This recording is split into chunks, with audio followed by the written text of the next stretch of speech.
Welcome to Start Local, where we talk with business owners, leaders of nonprofits, and other members of our community focused on doing business in and around Chester County, Pennsylvania. Each episode will provide insight into the local business scene and tell you about opportunities to connect with and support businesses and nonprofits in your local area. The Southern Chester County Chamber of Commerce promotes trade, commerce, industry, and sustainable economic development while supporting a diverse and growing marketplace. The Chamber is proud to partner with the Start Local podcast to raise the profile of businesses and nonprofits throughout Chester County. Learn more about the Chamber at sccc.com. That's sccc.com. Hey, welcome to the Start Local podcast. I'm Liam Dempsey, and we are keeping warm in the podcast studio. It is cold outside today. And I am delighted, as always, to be here with Eric Goodmanson. Eric, how are you, friend? I'm doing well. There's not too much smoke in the podcast studio. It's just all this hot air. So here we go. Boom, boom. Folks, I think it's all downhill from here from a punning standpoint, but we're going to try to have funning anyway. So as we record today's conversation, we are absolutely in the throes of the holiday season. And as such, we are focused on shopping local. And more specifically within this episode is local retail. So today we are delighted to welcome Kari Matthews. She's the owner of Clean Slate Goods. Clean Slate Goods, it's a really unique gift shop on State Street in Kennett Square, Pennsylvania. We're really grateful to Kari for sharing her time today with our community. It is hugely busy for her, so that she's here today is a real bonus for us. Kari, thank you and welcome. Hey, Liam. Hi, Eric. Happy to be here. Kari, it's nice to meet you, and thanks so much for making time for us. I'm looking forward to this conversation. Definitely. Kari, we shared that you're the owner of Clean Slate Goods. That's a wonderful retail shop right there almost at the corner of State and Union on Kennett, just a little bit down on State. Walk us around your store. Tell us what you sell. It's really quite unique. Yeah, come on in the shop. We have been in the Kennett Borough for about 7 years now, and we just love being part of the community. But as you step into our store, we are a gift boutique. So you're going to find gifts from young to old, jewelry and handbags. You'll find greeting cards and kids' toys. We have a little bit of something for everyone, but everything is crafted with intention by makers here in the USA, as well as makers around the globe. Well, let's spend some time exploring why you decided to open a brick and mortar store as opposed to doing everything online. Tell us about that decision, please. Yeah, it had a lot to do with wanting customers to be able to come in the shop and see the products and read the stories and to really get a feel for the impact of their purchases. And the online world is a huge world, and I just really wanted to create an in-store experience for customers to come and learn about my products and the stories behind them. So let's get into that a little bit then. So your store sells a lot of fair trade goods, and your website positions your wares as, I'm going to hopefully quote this correct, Kari, meaningful gifts that change lives. So tell us a little bit about fair trade goods. What are they, and why are you selling fair trade goods? What does that mean to you? What's that all about? Sure. Well, I'll start by defining fair trade for people who don't know. And I'm a teacher by trade, so I'm going to take you back to the elementary lunchroom table when we were allowed to still make lunch trades. And just think about if you have your mom's famous chocolate chip cookies and your friend is wanting to trade you their smushed PB&J sandwich, nobody's going to think that's a fair trade. Obviously, you're not going to want to trade that. So fair trade by definition is you are fairly trading a maker with a fair and reasonable living wage for the product that they are crafting. Fair trade also includes safe working environments, no child labor, and often includes medical benefits and other resources to help the maker. So I decided to sell fair trade goods as well as goods made by social enterprises here in the States, because I've learned that there is so much good that can happen when people are given dignified jobs, specifically those in communities where there's poverty.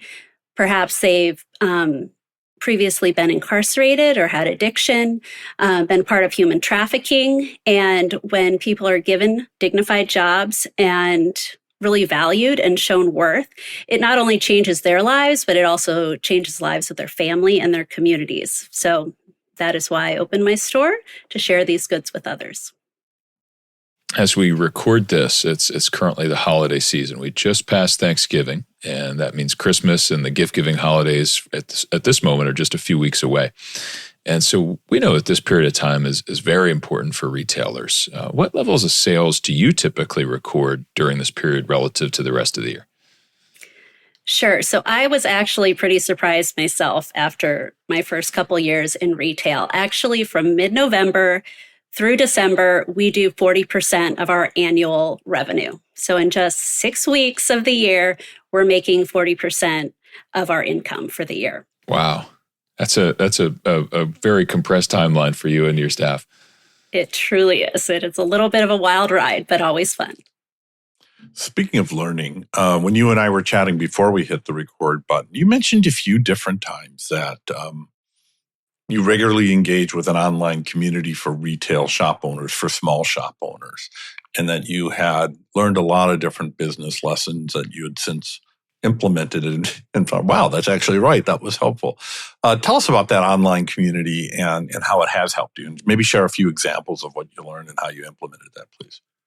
Definitely. Yeah, I found online learning to be hugely beneficial. Like I said, my degree is in elementary education, so I do not have a big background in business. I just started this, jumped in about 7.5 years ago. So learning from people who have been in the trade, have experience, has been hugely impactful for me. So a couple online communities that I've found helpful. One of them is called the Boutique Hub. There's another one called Whiz Bang Retail Training. So those are more large scale groups to be a part of that offer training from the basics to, the nitty gritty. But I've also, maybe even more helpful, have found other women shop owners with shops similar to mine. And I've been a part of several mastermind groups. So these are small groups, maybe from 10. One was just one-on-one, where monthly I'm getting together online and we're chatting together, sharing our struggles, brainstorming ideas. So that's really helped with a lot of ideas, from website to marketing, promotions. Yeah, just a lot of different ideas that I've gleaned from those communities. And are those communities primarily local, or are they shop owners and women shop owners all over the continental U.S., all over the world? Tell us about who you're connecting with, particularly those masterminds. I find those really interesting. Yeah, so those actually are all over the country that people jump into. One, just kind of randomly, it was a shoe brand that was an ethical shoe brand. So the woman leading that at one point lived in Hockessin, Delaware. She's in North Carolina now, but that was a cool connection that she's been in Kennett, been in my shop space before it was my shop space. So that's really cool. Yeah. Well, your retail store in the heart of Kennett Square has a really welcoming, warm storefront. But as I was prepping for this interview, I realized you also sell online. What's the balance between the two, and how do you decide what to feature in the store versus what you're featuring online? So for starters, probably 95% of our business is in store. So that's where my focus is going to be. I have a limited bandwidth, as we all do. So I'm going to focus most of my time and energy there. And yet I feel, and I've learned, that having that online shop is hugely important. Even our local customers will often look at the website before they come in, sometimes coming in asking for a product we haven't even displayed yet, but they found it online. So they're kind of doing preliminary shopping there. We offer local delivery, in-store pickup. So that, again, is a resource for our local customers. I would say the online side, it's a slow, steady growth. And I think if you have a shop like mine, definitely have that resource, have an online shop, and just realize the longer you have it, the more traffic you'll get. So we've seen traffic pick up. This last weekend is our most popular weekend as far as Cyber Monday sales. So we had lots of orders to ship out, but out of 20 orders, those went to 14 different states, which is just amazing. So sometimes I'm very surprised how people find us, but they do, and it's a good thing. As someone who makes websites for a living, I'm very interested in this. So I want to ask a follow-up question. When you opened your retail store, did you have a website right away, and was it e-commerce, or did you just open as a retail and then at some point, once you kind of cleared your head and got your space all organized and ready, you said, okay, now I'm going to sell online? Talk us about how you decided to get into e-commerce. I did the website right away, and when I say I, a friend of mine created it for me, but we did that right away. And I don't know if it was just me being a rookie and thinking it was essential, but it has proved helpful. And along the way, I've learned, I've kind of changed the platform and plugged in all the stuff myself since then. But I use Shopify, and I think it's an e-commerce and retail platform for sales. So one of the reasons I chose it was it worked with my online store and my brick and mortar. Yeah, thank you for that. I appreciate that. Shopify is very well known. Okay, so next question for you. And this might put you on the spot a little bit here, but we appreciate that small business owners have a lot of different roles to fill within the business. Everything from top to bottom has to at least be overseen, if not done by an owner. So this is a two-part question for you, Kari. What task do you like the most? And I'm going to guess it's probably something around the products or the customers, because you're very passionate about both of those. But maybe the cynical part of me also wonders, what chore do you loathe the most? Good question.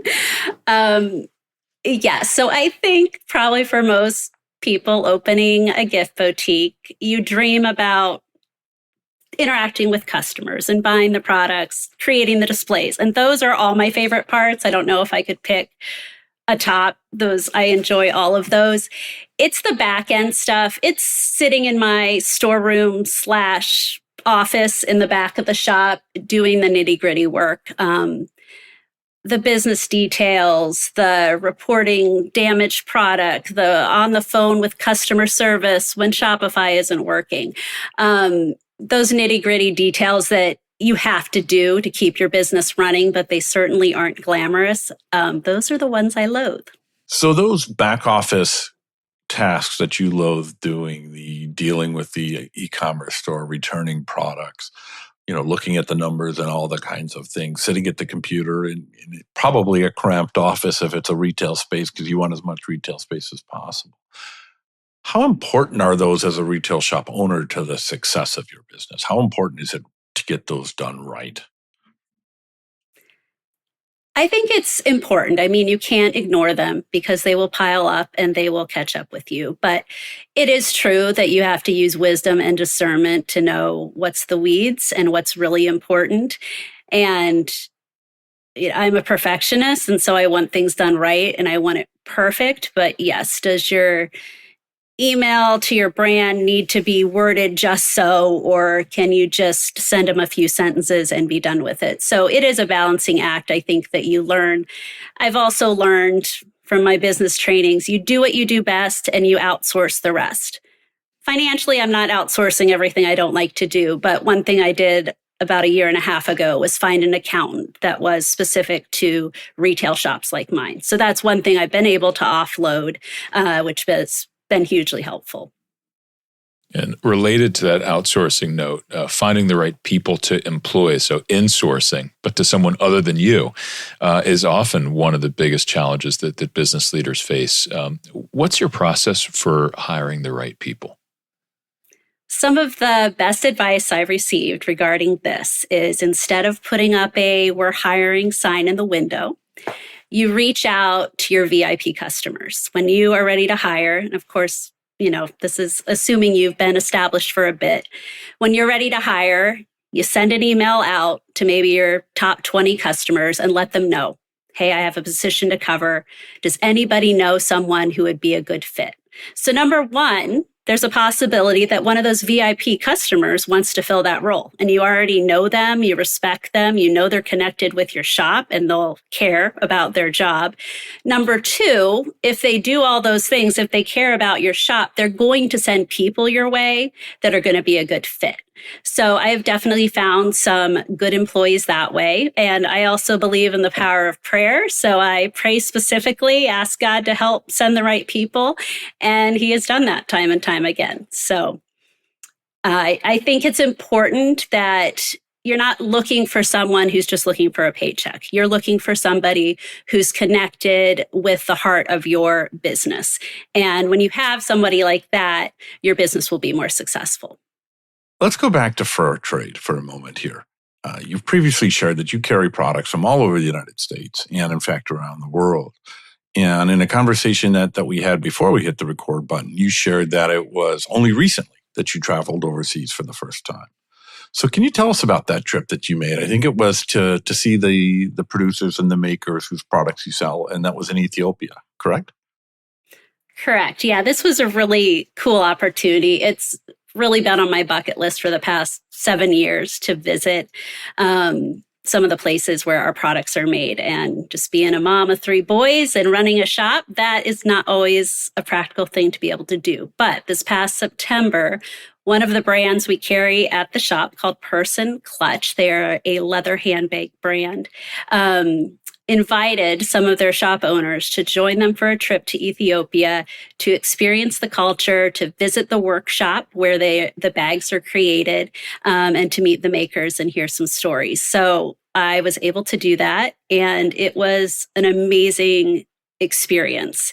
And for me, it's one thing to read about the mission of a brand and what they're doing on paper. It's another thing to maybe hear, online about that. But to be able to go and see and experience the culture and hear about the co-founder of this leather workshop in Ethiopia. She's Ethiopian as well. And her heart was to create jobs for some of the poor that she saw in her community. So she learned the ropes, opened this leather workshop, had skilled artisans teaching unskilled artisans. And it was just cool to see the impact. And I had no idea about this, but another facet of their business is they work with a nonprofit in Ethiopia that is taking boys who would otherwise be homeless. These are young men from 17 to 21, and they are offering a in-home program for them, for these boys, and internship programs. So there are some of these boys who are interns at this leather workshop, and some of them have even been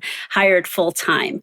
So it was just one of those, seeing firsthand the impact being created by a leather bag, and then being able to come back and share that with my customers. Yeah, that's awesome. How long were you there for?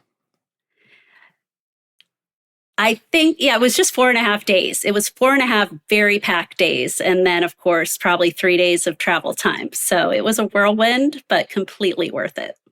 That has me wondering how you go about sourcing products for your store. I mean, because you're not just going to take a stroll to Ethiopia and say, you know what, like this is a product we need to have here in Kennett. So how do you go about that? In many ways. I mean, when I first opened the shop, I knew what categories of products I wanted to source.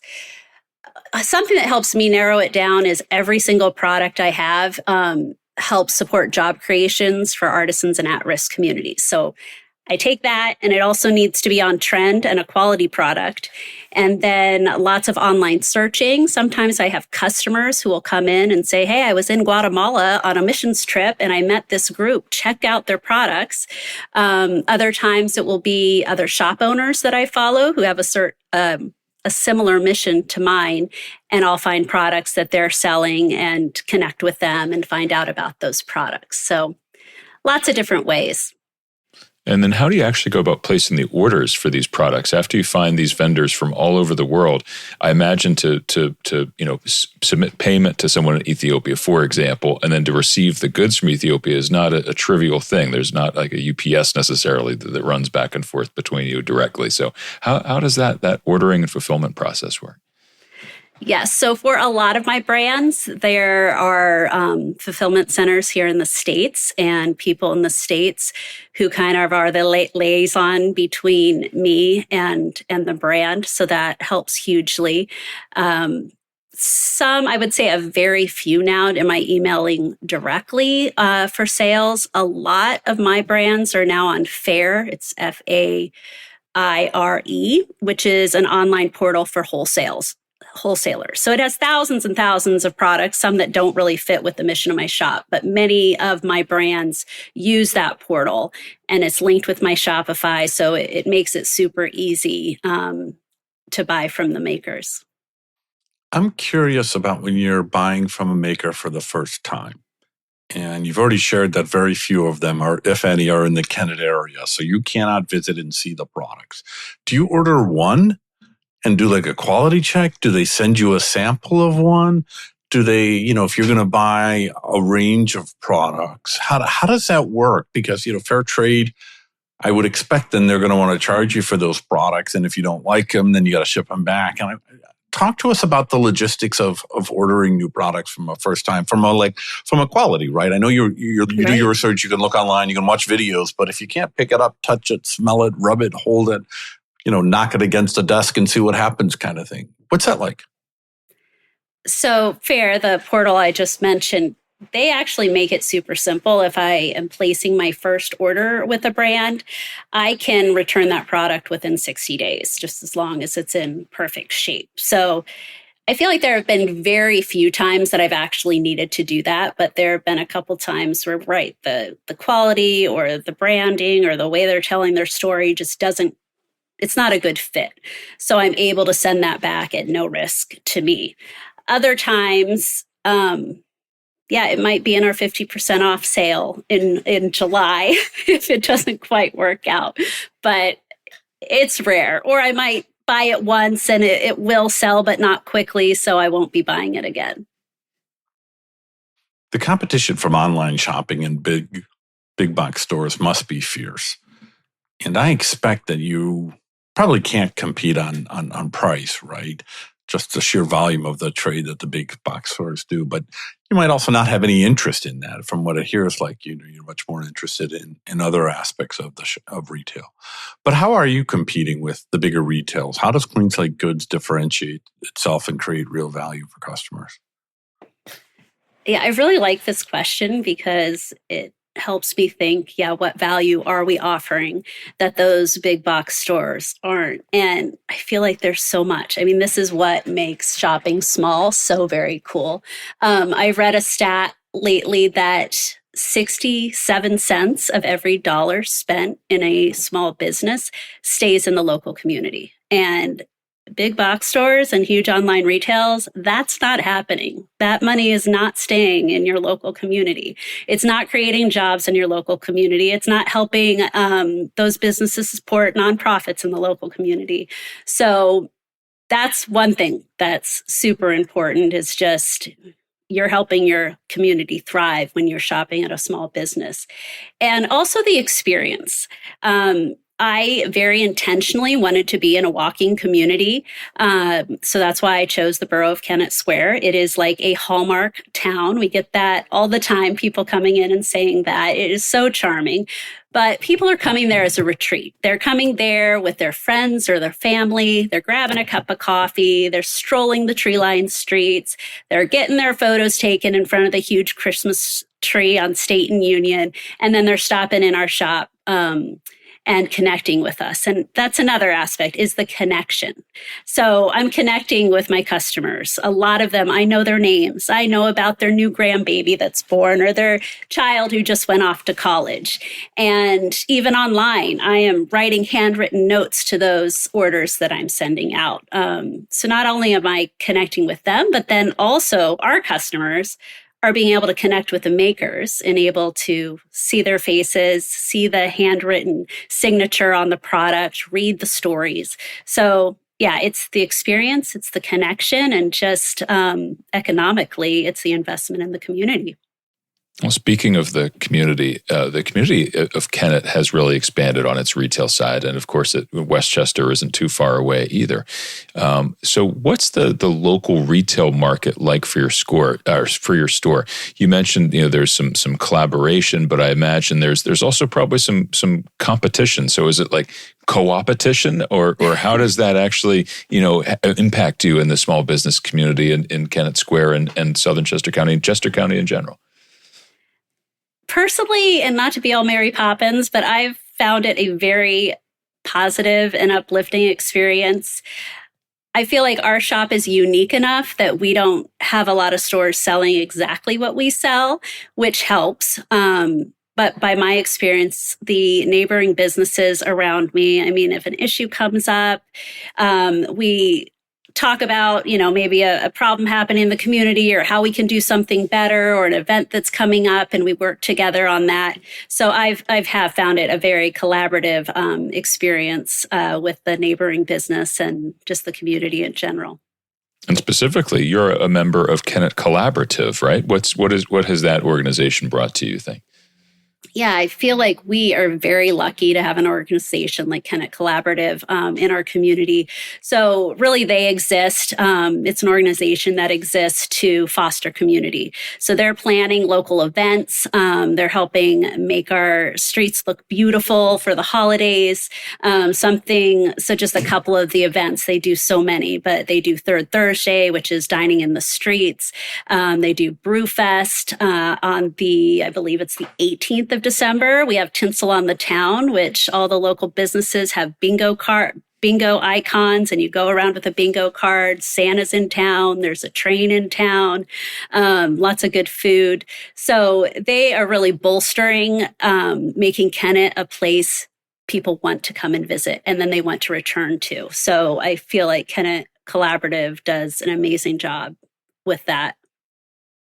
I feel like we hear so many good things about Kennett Collaborative that our listeners might be thinking Kennett Collaborative is paying us for this. But this is all Right. Organic praise. They really do a great job down there.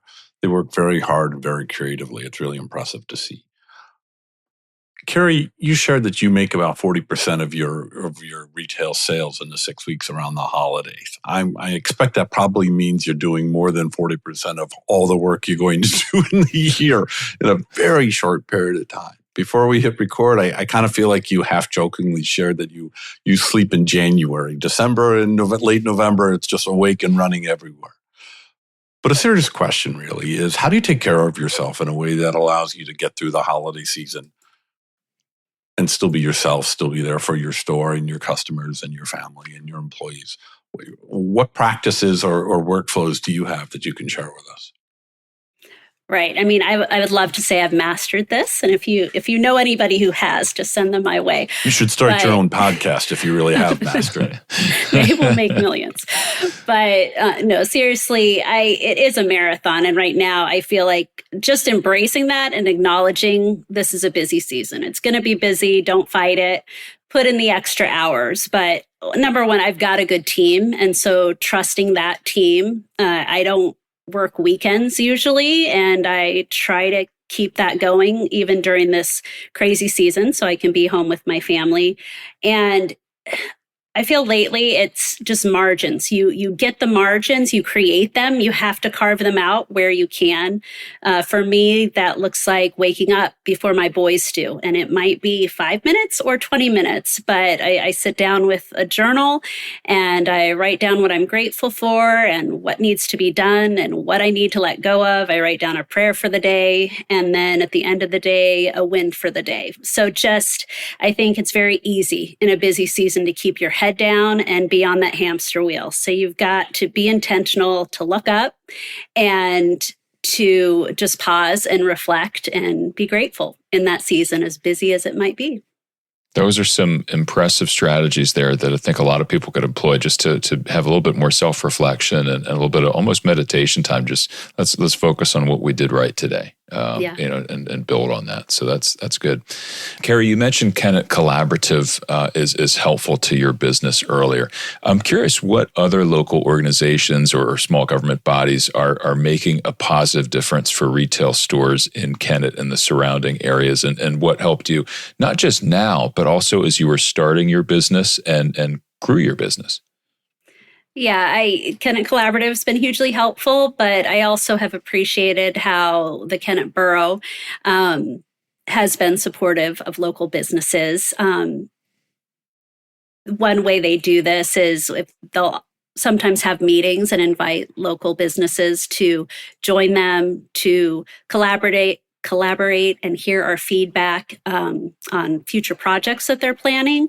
So they let us know, and they want to hear how those projects are going to impact us. And I believe that they use our responses to help in that planning for the future. Kari, I've noticed that as a shop owner, you are very active on social media, lots of videos on Instagram and the like. And I think what people who don't make those sorts of videos kind of figure you just do it and then it's a minute or two of time and then you're on to the next task or the like. For those who are involved in that, there's a deeper appreciation for the amount of work and commitment and effort that takes to make those to the level where we're happy to share it on the internet on behalf of our stores. So let me ask you, how much time do you spend per week on social media for the store? And what sort of returns do you see for that? Yeah, honestly, in this busy season, I probably only spend a few hours or less on social media each week. When I first opened the shop, going live or doing videos where I was speaking, I would record it and re-record it and re-record it until I thought it was reasonable. I've learned that that's way too time consuming. And for me, hitting the live button and just showing products or telling my customers about upcoming events is so much more doable. And if it's not going to be perfect, but I've learned that just showing up for your customers, it helps them see you as authentic. It helps them trust you. And I've gotten good engagement and feedback from that. Even my camera quality isn't that great, but like we were talking about, it's better done than perfect. So be willing to show up and be willing just to do it and get it done. I also use Instagram stories, I think, a lot more than I do post, like pretty post, because I think that people are viewing stories more so than they used to. So if I'm putting a product, adding an easy button on there that they could just purchase right from that page is also helpful. Or sometimes customers will DM me about products that I've shared and I'll hold them in store for them or so forth. So yeah, it's definitely a great tool for engagement and worth, I feel like whatever time you can put into it, you'll see some return. That sounds like an impressive achievement for someone who is a self-admitted perfectionist. So well done on that. But let me stick with that perfectionist theme for a moment, if I could. Inventory management. That must be difficult for any retailer, particularly during this busy holiday selling season. So how do you manage your inventory? And is it Excel, some software system, pen and paper? I mean, how does a perfectionist keep all of that information straight? So Shopify is a huge help with that. I mean, they have all our inventory numbers and usually they are correct. Sometimes we have errors on our end. So that helps keep it managed. As far as inventory management programs, I know there are a lot out there. I don't use that. And again, I don't have the bandwidth to stay on top of that. I feel like experience helps. Now that I'm 7 years in, I know what sells well usually during the holidays. Sometimes I'll try new things, but I make sure we're well stocked with our best sellers. And our team, I rely on them heavily for this as well to let me know, hey, we're running short on the bread warmers. We need to order more. Or dryer balls. How random are dryer balls? They are our best seller. So we've got to keep those stocked in the shop. We use an app called Slack for our team. And a lot of times for our inventory, that helps keep us on top of what's coming in, customer request, what's needed. So yeah, a lot of communication. You mentioned your best sellers there. What is your true best seller this holiday season so far? Ornaments, felted ornaments every year. We sell probably nearly 1,000 of them. So a lot of them are made in Nepal. And I think we have about 30 different dog breeds, Christmas dog breeds. Again, how random, but People love those dogs. And then a host of other animals and cute little felted. But yeah, those are our top seller. Can I ask a follow-up about Shopify and inventory management? Shopify is definitely e-commerce, but are you running your at the till, at the storefront sales through Shopify, or is that just feed into it? Yes, that would be point of sale. And so, yeah, Thank Shopify you. That's the phrase I was looking for that just wasn't POS coming to yes. For point of sale, yep. Thank you. So when it's not the holiday season and your best staff, your best team members are running the store, you have a chance to get away and not think about all things retail and what could be better and what you want to do next season and the like. What are you doing to relax, to unwind, to have fun the Kari way? What does that look like? So for my husband and I, probably one of our most popular dates is just finding a fun local coffee shop. We have so many great local coffee shops in our area. So grabbing a cup of coffee with him, going for a walk. We have beautiful trails and preserves in our area as well. So taking advantage of that. I enjoy exercising. That definitely falls by the wayside during this time of year. It's the first to go. So we've got our New Year's resolutions, and I'll wait and start back up with that. But I enjoy cooking for my family. I enjoy taking photos of my boys and their soccer team, like sports photography. So that's something I focus on too as the soccer season starts up. Tell us about a local business or nonprofit that folks should know more about. There are so many.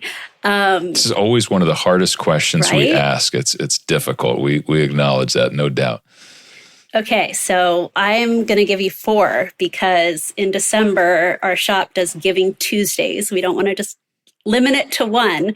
So every Tuesday for the month of December, we're giving 10% of our sales back to a local nonprofit. So the first week this week was CACS, which is Kennett Area Community Service. It's a food cupboard, but they're also offering other resources for people in need in our community. Then we're also featuring Young Moms in Kennett here, and that supports young single moms. And the Wardrobe is helping to outfit individuals for job interviews, and they also give them job interview skills. And Family Promise of Southern Chester County, they help families facing homelessness. So providing housing and job skills training for them. So just 4 really cool local nonprofits. There are many more, but we enjoy supporting them. That's a wonderful spin on the celebration of Giving Tuesday. I like that idea. So thank you for being so philanthropic at your store. That's a wonderful approach. And we'll be sure to include links to all those organizations that you mentioned, Kari, over on our website at startlocal.co. Great, thank you. Of course. So you have crafted a really beautiful look and feel for your store in describing it today. That makes me wonder, are you hiring? And if so, where can I learn more about that? We actually are. So we have a sales associate position opening up after Christmas, specifically for Saturday mornings from 10 a.m. to 1 p.m. So we will be hiring for that position, possibly more hours as needs arise. But as far as, it just opened up. So I would say reach out to me directly. You can email me at hello@cleanslategoods.com or feel free to message me on Instagram or Facebook. Our handle is Clean Slate Goods. Well, aside from helping fill that position, how else can our community help support Clean Slate Goods? So the biggest is sharing about us with your friends and your family. That is huge. Coming in and shopping, buying gifts, and then sharing with your family that you gift our gifts to. A lot of times we have info cards that say this gift empowers the artisans behind it, and it tells a little bit about the shop. one cool story. This just happened a few weeks ago. So a woman walked into our shop and she was wearing a pair of earrings. I recognized them that we carry. I'd never seen her before. And she walked up to me and said, "My friend gifted me these earrings. I've gotten so many compliments on them. And I came in today because I want to know more about the makers who made my earrings." And so I was able to share with her about how these earrings are made by women in Southeast Asia, and that these women are given dignified employment as an alternative to their past life in a brothel, and how they're being given job skills. So she got to hear about the makers. She made a small purchase, but then she asked for info cards to give to her friends. And I thought, how cool is this? Because somebody chose to shop with us and give a gift. Now the gift receiver is coming in, shopping with us, and wanting to share the story. So word of mouth, to me, is worth far more than any marketing dollars could ever do for us. So that is huge for us. Give us a follow on social media or Instagram, share our post. But truly, you're making a positive impact when you buy products from our shop, when you are shopping small. And it makes a ripple effect. So we so appreciate our customers, and we appreciate them sharing about us with others. Kari Matthews, owner of Clean Slate Goods. Where can listeners connect with you? And in this holiday season, tell us where they can find your shop and its wonderful products. Sure. You can find us online at cleanslategoods.com. And you can also find us in the heart of Kennett Square at 103 West State Street. Kari, thank you so much for all the time you've given us, not just today, but in conversations before. And I know it's so busy for you. I'm so grateful that you've been here. Thank you. Thanks so much, Liam and Eric. I really appreciate it. Thank you, Kari. We really enjoyed the time with you today as well. And thank you also to my co-host, Liam Dempsey. I'm Eric Goodmanson. The Start Local podcast is published every 2 weeks. We invite you to subscribe to Start Local using your favorite podcast app, or ask your smart speaker to play the Start Local podcast. You can visit the Start Local website at startlocal.co for show notes, including links mentioned on this show and summaries of past episodes. We hope you join us for the next episode. Thank you for listening.